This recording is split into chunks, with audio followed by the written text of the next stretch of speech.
नमस्कार दोस्तों, बहुत बहुत स्वागत है आपका गर्भित प्लान क्लासेस में।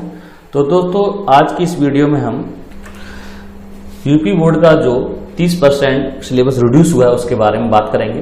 तो इस वीडियो में हम भौतिक विज्ञान, रसायन विज्ञान और बायोलॉजी की सिलेबस के बारे में बात करेंगे। और इससे पहले मैं इसकी जो पिछली वीडियो है उसमें मैं मैथ और इंग्लिश के सिलेबस के बारे में बता चुका हूं, जिसमें जो हटा है और जो रह गया है, मतलब बचा हुआ है, उसके बारे में मैंने पूरे डिटेल में बताया है। आप उन वीडियो को जरूर देख लें। और उसके बाद जो आपका इस वीडियो में भौतिक विज्ञान मतलब फिजिक्स, केमिस्ट्री और बायोलॉजी के सिलेबस के बारे में बताने जा रहा हूँ। और उसमें मैंने आपका जो सरकार द्वारा जो आपका नोटिफिकेशन जो दे रखा उसके बारे में ही मैंने आपको बताया, तो उसे आप जरूर देख लें। तो अब बात करते हैं इसमें हम सबसे पहले भौतिक विज्ञान 12th के बारे में। दोस्तों, मैं एक बात बता दूं, मैं इसमें जो 3 सब्जेक्ट लगा रहा हूँ, इसके अलावा अगर किसी सब्जेक्ट की आपको डिटेल चाहिए, मतलब सिलेबस की जरूरत पड़े, तो आप मुझे कमेंट बॉक्स में लिखें, तो मैं उसका जो है आपका पूरा एक वीडियो बना दूंगा उस सब्जेक्ट के ऊपर, क्या क्या उसमें कम किया गया है और क्या क्या उसमें मतलब रह गया है बचा हुआ, और कौन सी यूनिट कितने नंबर की डिसाइड की गई है। तो उसके बाद पूरी डिटेल मैं दे दूंगा उस वीडियो में, तो आप मुझे कमेंट बॉक्स में जरूर बताएं। तो आप देखते हैं इसमें भौतिक विज्ञान 12th। तो देखते हैं इसमें पहले आपकी लाइन यही लिखी हुई है।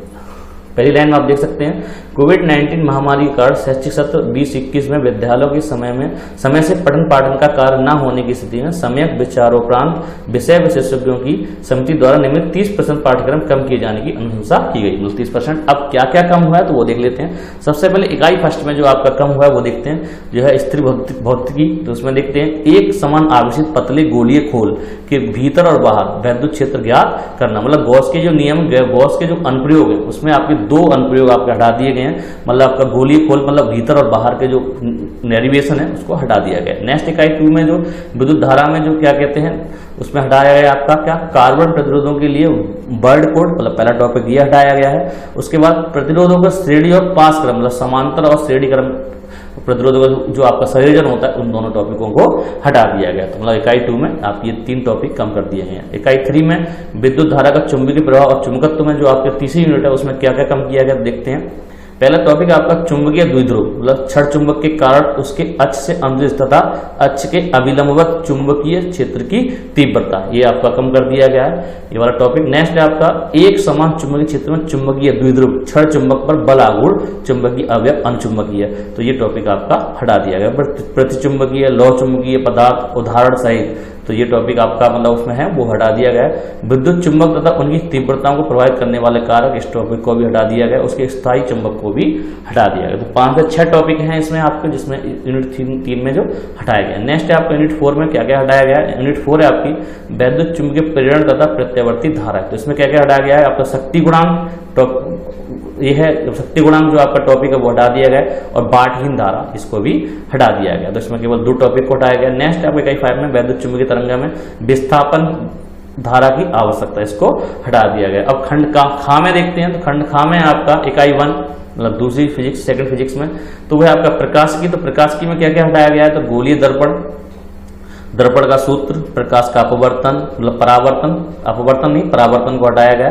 प्रकाश का प्रकीर्णन, आकाश का नीला वर्ण, सूर्योदय व सूर्यास्त समय आकाश का मतलब रक्त मतलब कलर जो होता है उसके बारे में होना के जो टॉपिक है वो हटा दिया गया। नेक्स्ट आपका सूक्ष्मदर्शी तथा दूरदर्शी की विभेदन क्षमता, इसको भी हटा दिया गया। तो इकाई फर्स्ट में 5 से 6 टॉपिक हैं जो हटाए गए हैं। आपके बाद और भी है उसमें, ध्रुवण, समतल ध्रुवित प्रकाश, ब्रूस्टर का नियम हटा दिया गया है, समतल ध्रुवित प्रकाश ये भी हटा दिया गया, और पोलराइडों का उपयोग ये भी हटा दिया गया है। तो आपके कम से कम 7-8 टॉपिक हैं जो आपकी इकाई फर्स्ट में हटाया गया सेकंड फिजिक्स में। उसके बाद इकाई 2 में द्रव्य तथा विकिरणों की द्वैत प्रकृति में जो आपका इकाई 2 है उसमें देखते हैं डेविएशन तथा जर्मर का प्रयोग हटा दिया गया है। ठीक है, मतलब 2 टॉपिक हटाए उसमें, डेविएशन और जर्मर प्रयोग। तो इसमें क्या क्या हटाया, प्रायोगिक विवरण ना दिया जाए, केवल निष्कर्ष की व्याख्या की जाए, केवल निष्कर्ष करना है, मतलब उसका प्रयोग नहीं दिखाना है। नेक्स्ट इकाई 3 परमाणु तथा नाभिक। तो परमाणु तथा नाभिक में आपको क्या क्या हटा दिया गया, रेडियो एक्टिविटी हटा दी गई है, अल्फा बीटा तथा गामा कण किरणें ये भी हटा दी गई हैं, और इनके गुण इनको भी हटा दिया गया। रेडियो एक्टिव 6 नियम को हटा दिया गया, बंधन ऊर्जा प्रति न्यूक्लियन इसको हटा दिया गया तथा द्रव्यमान संख्या के साथ इसमें परिवर्तन इसको भी हटा दिया गया। तो 5 से 6 टॉपिक इसमें है, तो इसको भी हटा दिया गया। नेक्स्ट इकाई 4 इलेक्ट्रॉनिक युक्तियां। तो इसमें क्या क्या हटाया गया, तो जेनर डायोड मतलब जीनर बोलते हैं उसे, जेनर डायोड को हटा दिया गया, वोल्टा नियंत्रक के रूप में जेनर डायोड, इसको 2 टॉपिक इसमें हटा दिए गए। अब हटाए गए प्रयोग के अब जो आपका प्रैक्टिकल होता है 30 नंबर का, उसमें देख लेते हैं क्या क्या आपको हटाया गया है। तो पहले आपका है चल सूक्ष्मदर्शी द्वारा कांच के टुकड़े का अपवर्तनांक ज्ञात करना, ये इसको हटा दिया गया है, ठीक है। मतलब अब समतल दर्पण तथा उत्तल दर्पण द्वारा किसी द्रव का अपवर्तनांक ज्ञात करना, इसको हटा दिया गया है। अवतल दर्पण के प्रयोग में u के विभिन्न मानों के लिए v का मान ज्ञात करके अवतल दर्पण की फोकस दूरी ज्ञात करना। इसको भी मतलब आपके जितने भी प्रयोग दे रखे हैं आपके कुल मिला के आपके 9 प्रयोग इसमें से हटा दिए गए हैं, ठीक है। तो आप क्रम बाई क्रम पढ़ सकते हैं, पहला है आपका, दूसरा, तीसरा, चौथा, पांचवा, छठा, यहाँ आप स्क्रीनशॉट ले सकते हैं और सिंपली आप इनको देख सकते हैं कौन कौन से प्रयोग हटा दिए गए हैं। नेक्स्ट है आपका खंड खा में, तो इसमें भी आपके टोटल देखो प्रयोग जो दे रखे हैं वो 1 2 3 4 5 6 इसमें आपके प्रयोग है उनको हटा दिया गया है, ठीक है। तो आप इन प्रयोगों को देख सकते हैं, स्क्रीनशॉट ले सकते हैं और पढ़ सकते हैं कि कौन कौन से प्रयोगों को आपको हटा दिया गया है। नेक्स्ट इसके बाद जब आपका 70% सिलेबस रह जाता है उसमें क्या क्या रह गया अब वो देखते हैं। तो पहले तो हम नंबरों का डिसाइड कर लेते हैं, नंबर किस तरीके से उन्होंने बांटे हैं। तो 30 नंबर का तो आपका प्रयोगात्मक मतलब प्रैक्टिकल हो गया, रह जाता है आपका 70 नंबर का पेपर, जिसमें आपका 35 का फर्स्ट और 35 का सेकंड होता है। तो पहले वाले में हम देखते हैं इकाई मतलब खंड का में, तो इकाई फर्स्ट जो है आपकी स्थिर विद्युत की वो आपकी 8 नंबर की हो गई है। धारा विद्युत जो है वो आपका 7 नंबर का, चुंबक का चुंबकीय प्रभाव एवं चुंबकत्व तो आपका 8 नंबर का, वैद्युत चुंबकीय प्रेरण तथा प्रत्यावर्ती धारा आपकी 8 नंबर की और वैद्युत चुंबकीय तरंग आपका 4 नंबर का। टोटल जो है वो आपका 35 नंबर का। ऐसे इस तरीके से हम देखें खंड खा में, तो प्रकाश की मतलब 13 नंबर की, सबसे ज्यादा नंबर इसी में है। द्रव्य तथा दत्त प्रकृति आपकी 6 नंबर का, परमाणु तथा नाभिक आपका 8 नंबर का, इलेक्ट्रॉनिक युक्तियां जो 8 नंबर की। टोटल आपका 35 नंबर ये होगा, टोटल आपके हो गए 35 और 35 70 नंबर। नेक्स्ट अब आप देखते हैं इसका इकाई फर्स्ट, आपको डिटेल में जान लेते हैं क्या क्या इसमें रह गया है, क्या क्या टॉपिक आपको पढ़ने हैं। तो सबसे पहले इकाई मतलब खंड का में फर्स्ट इकाई है आपकी फर्स्ट यूनिट स्थिर विद्युत में वैद्युत आवेश, आवेश का संरक्षण। मैं टॉपिक बोल रहा हूँ, आप उन्हें पढ़ सकते हैं, वरना आप एक बार स्क्रीनशॉट लेना और जो है आप पढ़ सकते हैं। कूलाम नियम, विद्युत आवेशों के बीच बल, आवेशों के बीच बल, अध्यारोपण सिद्धांत, सतत आवेश वितरण। तो ये आपका पहले चैप्टर। फिर उसके बाद विद्युत क्षेत्र, विद्युत आवेश के कारण विद्युत क्षेत्र रेखाएं, विद्युत द्विध्रुव के कारण विद्युत क्षेत्र, एक समान विद्युत क्षेत्र में द्विध्रुव पर बलागुण विद्युत फ्लक्स। तो इसमें ये टॉपिक रह गया। उसके बाद गॉस के जो चैप्टर है गॉस के नियम का, उसमें देख लेते हैं। तो गॉस का नियम का पृथक्कन, अनंत लंबाई की एक समान आवेशित सीधे तार, एक समान आवेशित अनंत समतल चादर, विद्युत विभव, विभवांतर, किसी बिंदु आवेश के कारण विद्युत विभव, विद्युत द्विध्रुव आवेश के के कारण विद्युत विभव, उसके बाद समविभव पृष्ठ, उसके बाद 2 बिंदु आवेशों के निकाय।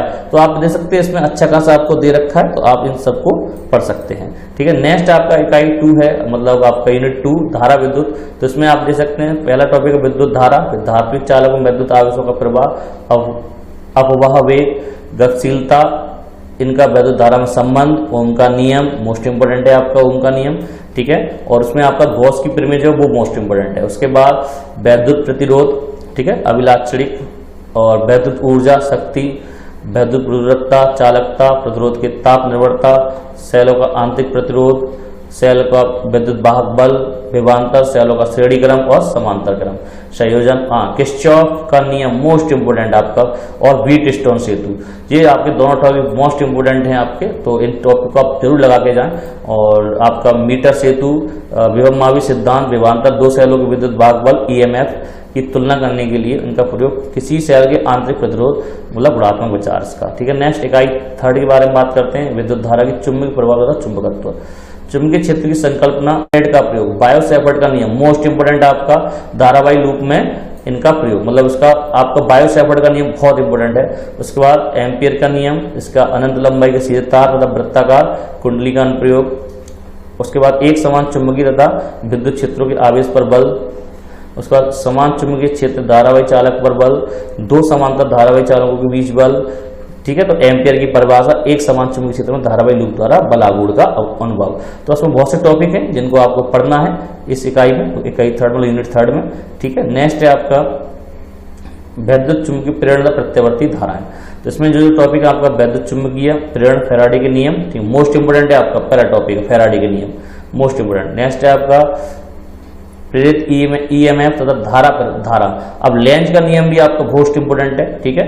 तो ये भी आपको नियम याद करके जाएंगे, आप तैयार करके जाएं।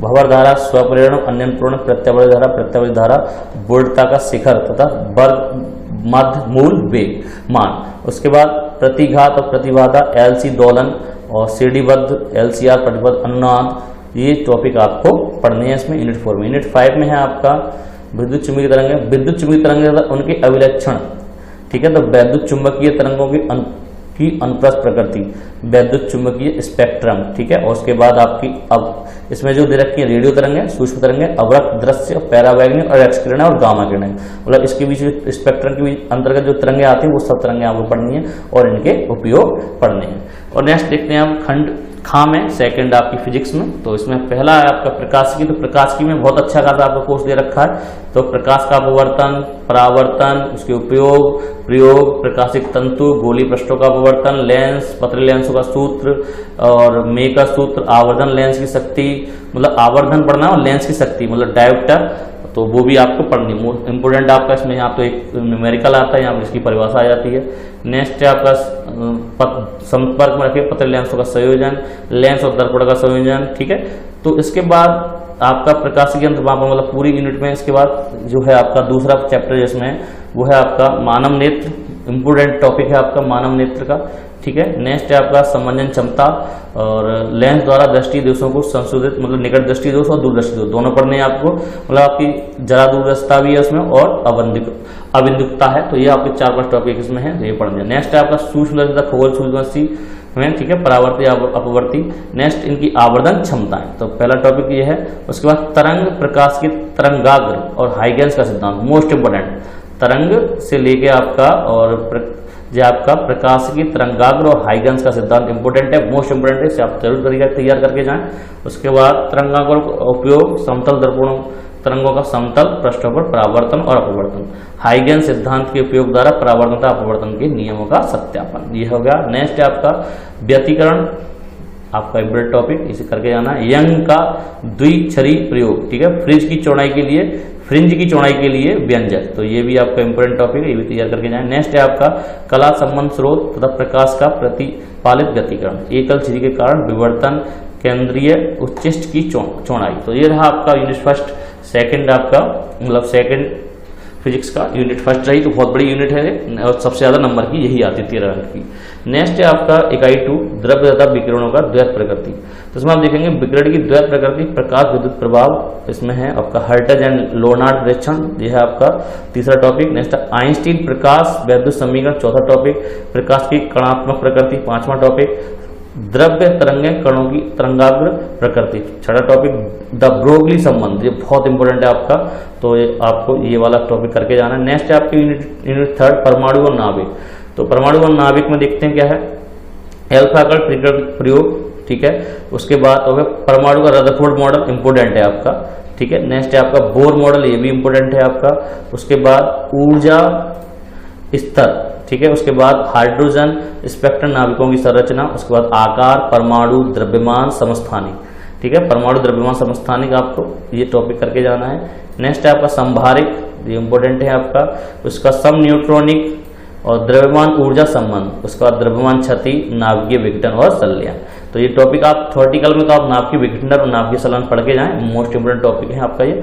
नेक्स्ट है आपका यूनिट 4, इसमें इलेक्ट्रॉनिक युक्तियां, तो उसमें देखेंगे ठोसों में ऊर्जा बैंड, ठीक है, तो ऊर्जा बैंड है आपका। उसके बाद चालक, कुचालक, अर्धचालक और अर्धचालक डायोड।